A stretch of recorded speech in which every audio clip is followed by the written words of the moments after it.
बचपन का कर्ज। कहते हैं बचपन भले ही छोटा हो लेकिन उससे जुड़े कर्ज बहुत बड़े होते हैं। माँ बाप अपने बच्चों के लिए जितना त्याग करते हैं उसे कभी कोई तौल नहीं सकता और कभी कभी वही कर्ज इंसान की पूरी जिंदगी बदल देता है। यह कहानी है आनंद नाम के एक लड़के की, जिसने बचपन में गरीबी के हर वार को झेला पर बड़ा होकर उसी बचपन का कर्ज चुकाया, अपने माँ बाप के लिए और पूरी दुनिया के लिए। गांव के आखिरी छोर पर एक पुरानी झोपड़ी थी, टूटी छत, मिट्टी की दीवारें और अंदर 3 लोग।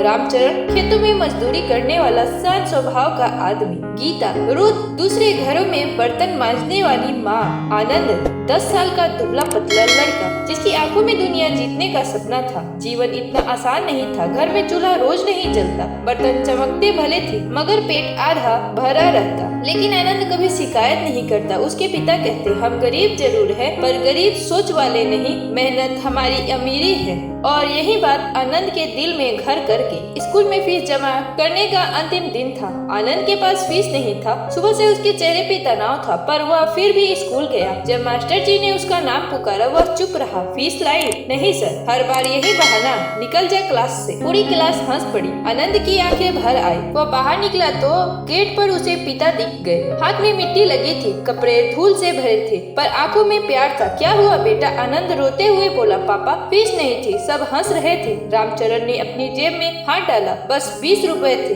उन्हें पता था यह पैसे घर के राशन के लिए थे, लेकिन उन्होंने बिना सोचे वो पैसे बेटे को पकड़ा दिए। जा बेटा, तेरा स्कूल जरूर चलना चाहिए, भूख हम सह लेंगे, तेरा सपना नहीं टूटना चाहिए। उस दिन आनंद ने ठान लिया, बचपन का यह कर्ज मैं एक दिन जरूर चुकाऊंगा। रोज स्कूल के बाद आनंद खेत में पिता का हाथ बटाने जाता, कभी खरपतवार काटता, कभी पानी भरता। माँ कहती, पढ़ ले बेटा, मजदूरी में क्या रखा है? और आनंद मुस्कुराकर कहता, माँ मैं पढ़ भी लूंगा, काम भी कर लूंगा। गांव के लड़के उसे चिढ़ाते, अरे ये तो मजदूर का बेटा है, ये क्या करेगा जीवन में? ये बड़ा होकर भी खेत ही जोतेगा। कुछ दिन उस चिढ़ाने से वह परेशान होता, लेकिन एक दिन उसने माँ से कहा, माँ लोग मुझे चाहे जो कहे, मैं एक दिन कुछ बड़ा करूंगा। और माँ ने बेटे का माथा चूमा। एक दिन गाँव में मेले का काम था, कुछ बच्चे को स्टॉल संभालने के लिए रखा जा रहा था। आनंद को भी काम मिला, कुल 20 रुपए मजदूरी। जब पैसे मिले उसकी आंखें चमक उठी। वह घर भागा और पैसे माँ के सामने रख दिए। गीता की आंखें भर आई। तू कमाने लगा बेटा? आनंद बोला, माँ पापा रोज इतना करते हैं, मैं भी करूँगा।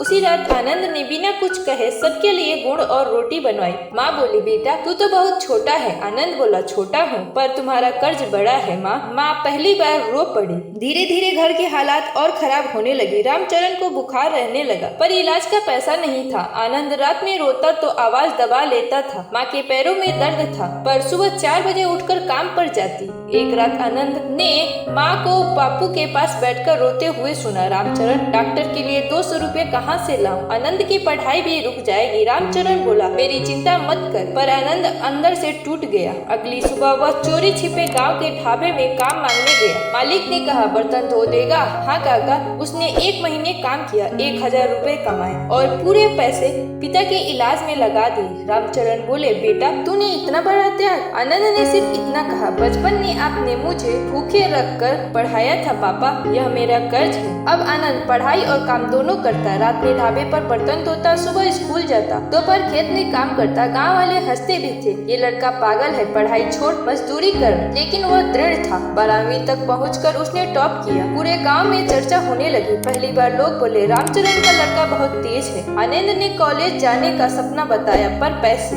घर के हालात पहले से भी खराब थी। माँ ने बोला, बेटा तेरी किताबें तो खरीद देंगे पर फीस? आनंद शांत रहा। उसने कहा, पैसे मैं जुटा लूंगा। उसने मजदूरी, ढाबे का काम और खेती का सहायक काम सब किया। दिन के 18 घंटे काम करके कॉलेज की फीस भरी। कॉलेज के लिए वह शहर आया। यहाँ कोई उसे नहीं जानता था, ना ही उसकी गरीबी को समझने वाला था। पहले दिन हॉस्टल में लड़कों ने उसके कपड़ों पर हंसी उड़ाई। गांव से आया है, अरे ये तो मिट्टी की गंध भी साथ लाया है। लेकिन आनंद ने एक शब्द नहीं कहा। वह शांत रहा क्योंकि उसे पता था मिट्टी से ही इंसान बनता है। उसने पढ़ाई के साथ रात में होटल में वेटर का काम शुरू किया। कई ग्राहक अपमान करते, डांटते पर वह मुस्कुराता। उसे अपमान से फर्क नहीं पड़ता था। उसे तो बस माँ बाप के सपनों का कर्ज चुकाना था। एक दिन कॉलेज में एक प्रतियोगिता हुई, इनोवेशन एंड आइडियाज चैलेंज। आनंद ने एक ऐसा आइडिया प्रस्तुत किया, लगातार 2 साल खेतों में काम करने के अनुभव से निकला हुआ, कम पैसे में किसानों के लिए पानी बचाने वाला उपकरण। सब दंग रह गए। उसका आइडिया पहला स्थान जीत गया।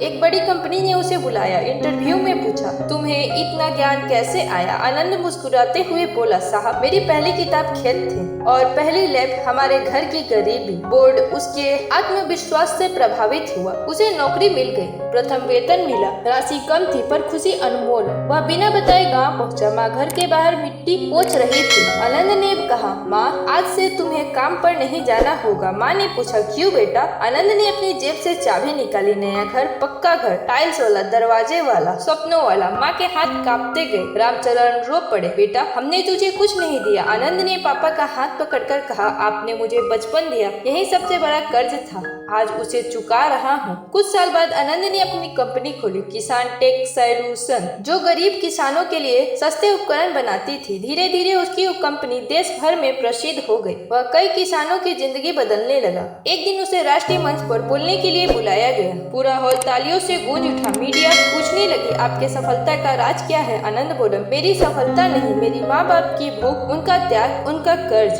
सालों बाद आनंद ने गाँव में एक बड़ा स्कूल बनाया, जहाँ फीस न देने पर किसी बच्चे को कभी बाहर नहीं निकाला जाता। स्कूल का नाम रखा रामचरण गीता पब्लिक स्कूल। उद्घाटन में उसने कहा, जिस बच्चे को फीस न होने पर क्लास से निकाला गया था, आज वही उसी गांव को शिक्षा दे रहा है। गांव वाले खड़े होकर तालियां बजाते रहे। रामचरण की आंखों में गर्व था, माँ की आंखों में आंसू। आज आनंद करोड़ों की कंपनी का मालिक है, देश विदेश में सम्मानित है, पर उसके घर के दरवाजे पे नाम यही लिखा है, माँ बाप का घर। लोग पूछते हैं, तुम्हारी सबसे बड़ी उपलब्धि क्या है? आनंद मुस्कुराकर कहता है, मेरी सबसे बड़ी उपलब्धि यह है कि मैंने अपने बचपन का कर्ज चुका दिया और यही जिंदगी की असली जीत है। माँ बाप का कर्ज ना पैसों से पूरा होता है, ना शोहरत से, केवल सम्मान, प्यार और फर्ज से चुकाया जाता है।